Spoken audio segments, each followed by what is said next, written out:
Salut, c'est Cyril de Web de Fou, j'espère que tu vas bien. Aujourd'hui on se retrouve pour un nouveau podcast pour voir ensemble la contamination de sa liste email.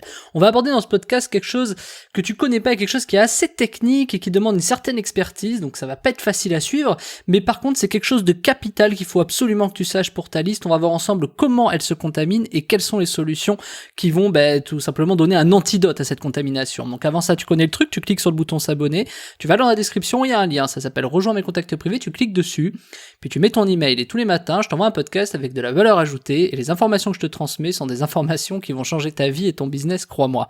Ok ? Allez, on y va. Il y a pas mal d'entrepreneurs dans le web qui font de l'email, qui pensent savoir ce qu'est un email et en fait ils ne connaissent pas vraiment les problématiques liées aux emails. Toi t'as l'habitude par exemple d'avoir une liste, de faire un autorépondeur, hein. D'ailleurs beaucoup de personnes ont un problème entre la différence entre un logiciel d'envoi d'emails de masse et un autorépondeur. Donc pour te donner tout de suite l'information, un autorépondeur c'est quelque chose qui envoie des emails au fil de l'eau, c'est-à-dire que dès qu'il y a un email qui rentre, on envoie un email. Ça peut être aussi des petites séquences d'emails, c'est-à-dire plutôt que de l'envoyer à une personne, on va envoyer par exemple à 200 personnes toutes les toutes les 6 heures, etc. Bref, c'est quelque chose, comme tu le comprends, qui envoie de manière très très progressive et de manière très très faible. Un autorépondeur, ça a été créé il y a quelques années par rapport à l'e-commerce, c'est-à-dire on avait besoin d'avoir ce qu'on appelait des emails transactionnels, on appelle d'ailleurs toujours ça comme ça, et les emails transactionnels, tu sais, c'est ceux qui disent voilà, merci pour votre commande, etc., etc. Et ces emails, on avait besoin d'avoir des autorépondeurs, on n'allait pas prendre des Mailchimp ou des Mailjet de l'époque pour faire ça. Donc les gros logiciels d'envoi d'email de masse, comme Sendinblue, comme Mailjet à l'époque, ils ont intégré cette nouvelle fonctionnalité, qui est donc une sorte d'autorépondeur. Ils appellent ça des mails transactionnels, je crois, sur Mailjet. Ça s'appelle de l'autorépondeur sur Mailchimp, par exemple, etc., etc. Donc ça, c'est vraiment la différence. Un logiciel d'envoi d'email de masse, c'est un logiciel, un logiciel ou un web service, appelle ça comme tu veux, bref, un truc qui t'envoie vraiment des emails en masse. Tu peux envoyer 50 000, 100 000, etc. Ce qu'il faut comprendre, c'est que, et c'est vrai que la nuance est assez mince, mais elle est quand même drastiquement différente, c'est qu'à la fin, c'est la même technologie, c'est-à-dire on envoie des emails, tu vois. C'est pour ça qu'il y a une nuance que certains ont du mal à comprendre. Mais en vérité, il y a vraiment, ça n'a rien à voir. Par exemple, une petite liste d'autorépondeurs, tu vas pas faire des gros ciblages. Là où quand t'as beaucoup de listes différents, que t'as des intérêts différents, que t'as des désabos à gérer, des blacklists, des machins et tout ça, c'est pas du tout la même chose. Alors là, je te fais une version simplifiée parce que je vais pas y passer 10 minutes sur l'explication, mais tu comprends bien la différence. Donc un autorépondeur, ça envoie des petites séquences d'emails, un ou plusieurs emails toutes les X heures, là où un envoi d'emails de masse, ça fait la même chose mais sur un plus gros volume. Et les deux ne se traitent pas pareil parce que la réputation des IP et des noms de domaine que tu vas attribuer pour cet envoi, par exemple Cyril@webdefou, si je t'envoie un email, ça ne va pas être la même chose. C'est pour ça que moi, sur des autorépondeurs, j'utilisais SG autorépondeur, j'utilisais Mailjet, j'utilisais Mailchimp, mais en aucun cas, j'utiliserai ces logiciels pour faire l'emailing d'affiliation. Donc ça, que ce soit clair. Voilà, donc ça c'était pour la petite information qu'il faut que tu comprennes. Maintenant, on va passer au fond du sujet. Quand tu envoies des emails, même s'ils sont petits, même s'ils sont gros, c'est-à-dire que tu envoies 2000 emails ou que tu en envoies 70 000 ou que tu en envoies 700 000, il y a un problème qui va se poser tôt ou tard. Et ça, les entrepreneurs du web, ils le savent, ou alors si ça t'est pas arrivé, ça t'arrivera. C'est qu'à un moment donné, tu vas te faire blacklister, tu vas te faire filtrer, t'as tes Gmail qui vont plus passer, t'as tes free qui vont plus passer, t'es la poste, machin, tout ça. Et en fait, c'est à partir de là où ça devient compliqué. Parce que, toi, tu dis, mais je comprends pas, j'ai des emails bien, je recrute des emails. Web de fou, tu vois, je recrute des bons emails, etc. S'il vous plaît, débloquez-moi, trouvez une solution, quoi. Et la plupart du temps, si te bloque, c'est qu'il y a une raison. C'est-à-dire que t'as des mises en spam, t'as peut-être des emails qui ont été, des mauvais emails qui ont été insérés dans ta base de données si tu me suis, et t'as peut-être fait des trucs qu'il fallait pas, t'as peut-être envoyé beaucoup d'emails qui étaient pas forcément pertinents, tu t'es peut-être fait hacker, il y a tellement de possibilités. Toujours est-il que t'as un problème. Donc si tu fais de l'emailing d'affiliation, tu vois très bien de quoi je parle. C'est-à-dire que à un moment donné, à force d'envoyer, tu te fais filtrer, tu te fais spammer, ça s'appelle du spam scoré en fait, tu te fais spam house, bref, t'as des organismes qui sont des filtres spam que tu ne connais pas forcément. Par exemple, si tu prends des IP chez OVH, imaginons, quand tu vas envoyer des emails et que tu vas avoir du spam, tu vas être considéré comme un spammer parce que, alors un spammer c'est un grand mot pour dire j'ai envoyé peut-être à des gens qu'il fallait pas ou j'ai peut-être envoyé trop par erreur, tu vois, c'est possible aussi. Et du coup, OVH dit attends, il y a un problème sur tes IP. On te les bloque. Voilà. Donc ça arrive, tu vois. Il y a plein de sujets comme ça. Il y a un phénomène qui s'appelle Spamhaus. Spamhaus, je te l'appelle, c'est S-P-A-M-H-A-U-S. Tu vois. D'ailleurs, ça ressemble un peu Spam Haus, tu vois. Je crois que c'est allemand ou je sais plus le nom. Enfin, le nom est allemand. En tout cas, c'est américain le principe. Mais Spamhaus, c'est un truc qui est, comment t'expliquer ça simplement? Ils mettent des adresses email pièges sur le net. Toi, tu les récupères, tu les shoots. Parce que tu fais du scrapping, imaginons. Tu récupères des emails sur Internet. tu envoies des emails, et là, gros problème, tout est bloqué. Tu peux également, si tu as réussi à déceler, ça va être le sujet, comment on s'est contaminé, etc., mais si tu as réussi à déceler d'où vient l'adresse email à problématique, eh bien, à ce moment-là, qu'est-ce qui se passe ? Peut-être que cet email, tu peux la réutiliser, imaginons, pour la mettre chez tes concurrents et que eux aussi aient des problèmes. C'est d'ailleurs très souvent ce qui se passe, et quand t'as des gens qui prennent beaucoup d'ampleur, t'as souvent les concurrents qui arrivent et qui disent « Hey, tiens, on va lui mettre ces adresses-là, on sait que ça va être des emails à problème et on va aller te les mettre chez toi. » Donc j'incite vraiment personne à faire ça, parce que déjà, je vois pas l'intérêt de faire chier les gens, chacun fait son bise, et s'il est meilleur, tant mieux. Tu vois, il y en a, ils sont énervés, il y en a, bon, moi j'aime pas trop cette malveillance-là, moi je reste bienveillant dans le business, je vais pas dire que tout le monde il est gentil et tout beau, mais je veux dire, ça sert à rien d'aller faire chier son prochain, quoi. Mais je te le dis parce que ça existe, moi, il y a combien de concurrents qui m'ont mis des emails pourris dans mes bases, juste pour justement que je me fasse défoncer, ça m'est arrivé. Et donc, c'est tout le problème. Toi, t'envoies tes emails et d'un coup, il y a un problème. Et là, tu te dis, d'accord, mais pourquoi cette fois-là, il y a un problème? Et là, les logiciels emailing, si notamment tu utilises des autorépondeurs, ils te disent pas d'où vient le problème. C'est-à-dire qu'ils vont pas te dire, tiens, c'est cette adresse, parce que eux-mêmes ne le savent peut-être pas. Donc là, c'est très relatif. Ils peuvent le savoir, ils peuvent ne pas le savoir. Ça va dépendre de la relation que tu as, par exemple, avec ton logiciel emailing. Donc du coup, ce qui se passe, c'est que tu vas devoir isoler. Et comment tu fais pour isoler ces problèmes ? Si tu fais du développement, tu sais comment on isole des bugs, tu sais comment on isole des, je sais pas, même si tu fais pas de développement et que tu gères des boîtes avec des développeurs ou que je sais pas, peu importe, d'ailleurs je dis ça, mais moi c'est mon expérience en tout cas, quand tu développes ou quand tu gères des équipes de développeurs, t'as des façons d'isoler des problèmes. Et on va dire que c'est un peu pareil, c'est-à-dire que tu dois réitérer en fait les problèmes. Moi j'ai un fonctionnement, j'ai toujours des backups, j'ai toujours des stratégies à côté qui me permet de dire, tiens, je vais tester par exemple 10 ou 15 stratégies différentes et je vais voir ce qui bug. Parce qu'en vérité, moi je suis beaucoup sur la moyenne pondérée, les tendances, etc. Et je m'explique, c'est un truc un peu compliqué pour te dire, 2 résultats n'est pas suffisant. Par contre, si tu as 30 résultats différents, tu vas avoir une tendance qui va se dégager. Et cette tendance de résultats, elle va forcément être liée à des actions que tu as entreprises. Par exemple, si tu mets le même ciblage, les mêmes kits, les mêmes objets, les mêmes machins et que t'envoies, ça sert à rien. Par contre, si tu alternes le ciblage, tu alternes les objets, les machins, à un moment donné, tu as des trucs qui vont bloquer, des trucs qui vont pas bloquer. Et ça va te permettre d'isoler plus facilement ton email à problème. Donc ça, il faut être un peu une multinationale, il faut avoir un peu d'argent, j'exagère, mais je veux dire, il faut vraiment avoir du budget à dépenser pour isoler ça. Nous, là où on en est, on fait très attention quand t'as des concurrents qui nous mettent des emails pourris dans nos bases. On a des systèmes maintenant de rotation qui nous permettent de gérer ça, donc évidemment, quand tu commences, c'est très compliqué à faire ça, tu peux même pas, il y a une expérience derrière que tu soupçonnes même pas, qui est compliquée. Donc comment tu peux faire ça à ton niveau ? Je te donne une petite technique. C'est-à-dire qu'en fait, quand tu envoies, imaginons, tes emails, tu les envoies peut-être à toute ta liste d'inscrits, c'est peut-être une erreur.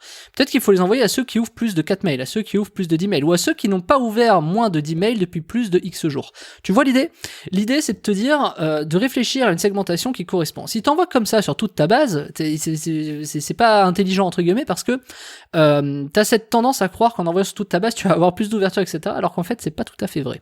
Donc du coup, ce qui est important, c'est de nettoyer cette liste. Et là, t'as beaucoup de choses que tu peux faire. Il faut savoir que des spam house, donc des adresses pièges et des spam traps, ça s'appelle exactement, une spam trap te fait blacklister spam house, dans le jargon exact, ces spam traps, on peut pas vraiment les identifier parce que ce sont des robots qui ouvrent et ou qui cliquent. Et ou qui se désabonnent. Donc ils ont vraiment un comportement humain qui est très aléatoire, donc très difficile à déceler.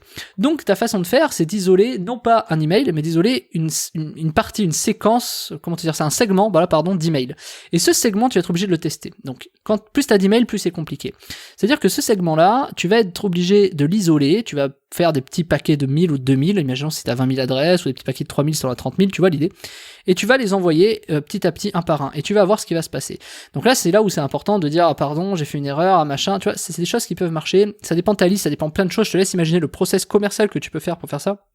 Mais d'un point de vue technique, pour éviter la contamination de ta liste, il faut tout de suite que tu arrêtes, parce que si c'est bloqué, ça sert à rien de renvoyer la même chose. Si t'es bloqué, ça sert à rien de renvoyer la même chose. Je te redis une troisième fois. Si tu es bloqué, ça sert à rien de renvoyer la même chose. Donc tu alternes les ciblages, donc ton segment, ta segmentation, d'ouvreurs, de cliqueurs, de je sais pas. Tu alternes également ton kit, ta news HTML, ta créatif, quoi. Tu alternes ton objet, tu alternes ton expéditeur, etc., etc. Et tu alternes jusqu'à se trouver, en fait, jusqu'à réitérer l'erreur. Et quand tu réitères l'erreur, tu vas pouvoir recroiser des infos. Si tu réitères qu'une seule fois l'erreur, t'as une chance sur X qu'elle soit bonne. Par contre, si tu la réitères 4, 5, 6 fois, t'as quand même une grosse tendance de te dire, tiens, c'est plutôt quand il y a ça qui est en commun. Donc c'est très important de pouvoir isoler ces erreurs, parce que ça va te permettre d'éviter une contamination de ta liste, et c'est quelque chose de capital. Et je vais te raconter une petite histoire qui s'est passée il y a 2 ans, il y a un peu plus de 2 ans maintenant, c'était en juin 2018. Spamhaus a foutu un sacré bordel parce qu'ils sont arrivés, tu pourras aller voir sur le site, c'est très intéressant ce qu'ils ont fait, franchement c'est très intelligent. Bref, ils ont balancé des vagues d'emails d'inscription à des endroits, enfin on s'en fiche de savoir comment ils ont fait, c'est même pas le sujet d'ailleurs, je sais à moitié les infos, il y a ce que je pense, il y a ce que je sais, il y a ce que j'imagine, donc je dirais pas trop là-dedans, mais par contre factuellement, tous les gens qui font de l'emailing d'affiliation sont passés par là, ils se sont mangés des blacklistages, c'est-à-dire que tout le monde, sans exception, je connais pas un concurrent qui n'a pas eu, il y a eu des vagues de Spamhaus. Il y a même des régies d'affiliation qui ont eu leur domaine. Tu sais, les domaines de tracking qui sont passés en Spamhaus. C'est peut-être ton cas si t'as des business sur le web, dans l'emailing, dans l'affiliation, etc. T'as eu des domaines qui ont été Spamhaus. Et ça a été une sacrée vague. C'est très simple. En 1 an et demi à peu près, il y a énormément de concurrents à moi qui ont coulé parce qu'ils n'ont pas su s'adapter. Qu'est-ce qu'ils n'ont pas fait? Et c'est capital ce que je vais te dire. Ils ont continué à faire la chose qui marchait encore. Et j'ai fait des podcasts il y a quelques semaines sur, comment gérer une crise, comment sortir d'une crise, etc. Et je t'ai expliqué que la plus grosse erreur, c'était de continuer à faire ce qui marchait avant, mais qui ne marche plus. C'est la plus grosse des erreurs. Et donc, beaucoup de concurrents commencent à le faire, et j'ai eu énormément de concurrents qui ont arrêté, qui ont coulé, qui ont eu des problèmes, parce qu'ils n'ont pas réussi à surmonter cette épreuve. Parce que très compliqué de surmonter des Spamhaus, parce que quand tu as beaucoup de listes email et que tu as des grosses listes email, et ben finalement, trouver les 2, 3, 4, 10, 20, 100 adresses email qui posent problème, c'est très très compliqué, surtout quand on va par paquet de 20 000. Tu vois l'idée. Donc du coup, tu es obligé de blacklister, tu es obligé de faire des... Voilà, bon bref, il te faut du budget, il te faut de la trésorerie d'avance, bref, comme tu le vois, l'emailing c'est pas tout rose, surtout quand t'as beaucoup d'emails, et surtout quand t'as des concurrents, quand tu commences à marcher, qui posent des problèmes. Je connais quelques infopreneurs qui ont eu quelques problèmes comme ça, parce qu'ils commencent à avoir un peu de poids, et qui du coup se retrouvent bloqués à cause de sujets comme ça, tu vois. Et le problème de ça, c'est qu'en fait, il y a même maintenant des routeurs emailing, hein, par exemple je vais pas les citer, mais comme Sendinblue, mais c'est pas du tout Sendinblue ne fait pas ça, mais qui revendent, parce que eux savent des fois quels sont les spam traps qui t'amènent des Spamhaus et qui te blacklistent, ils revendent ça à des concurrents, tu vois, c'est vraiment des trucs anti-concurrentiels, c'est-à-dire que c'est quelque chose qui peut vraiment tuer des gens, enfin tuer des business, et ils revendent ça à un paquet d'or pour justement que les gens insèrent ces adresses chez leurs concurrents. Et du coup, les concurrents ne savent pas agir. Et je peux te dire que quand il y en a qui font ça, ça fait très très mal. Alors, qu'est-ce qu'il te faut pour combattre ça?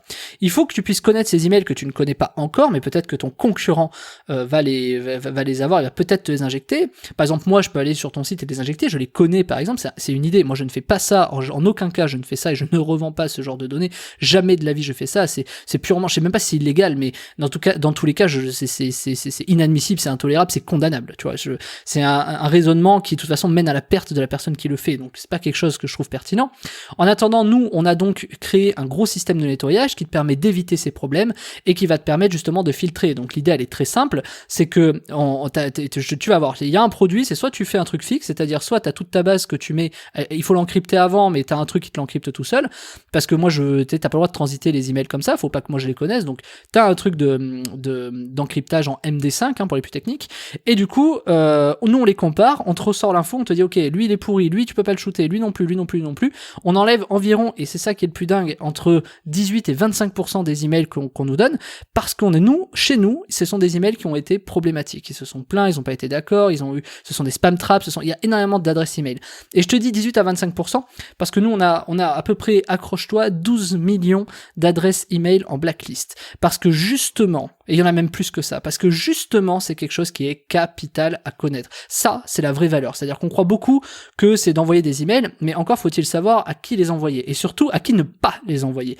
Et c'est quelque chose de capital. Donc je t'invite vraiment, je t'ai mis le lien juste en dessous dans la description, ça s'appelle Check Blacklist, tu cliques dessus, et tu vas voir, c'est soit un forfait mensuel où tu peux checker tes emails, soit un forfait fixe qui correspond à tant d'emails, et à ce moment-là, tu les mets, nous on te ressort l'info, c'est fait dans la journée, ou au fil de l'eau, ou jour par jour quand tu nous envoies les emails cryptés, bref, peu importe, c'est quelque chose qui fonctionne énormément, nous on s'en sert, c'est notre système, c'est mon système qu'on a créé avec mon associé, qui nous permet aujourd'hui de ne plus avoir tous ces problèmes de filtrage, de machin, etc.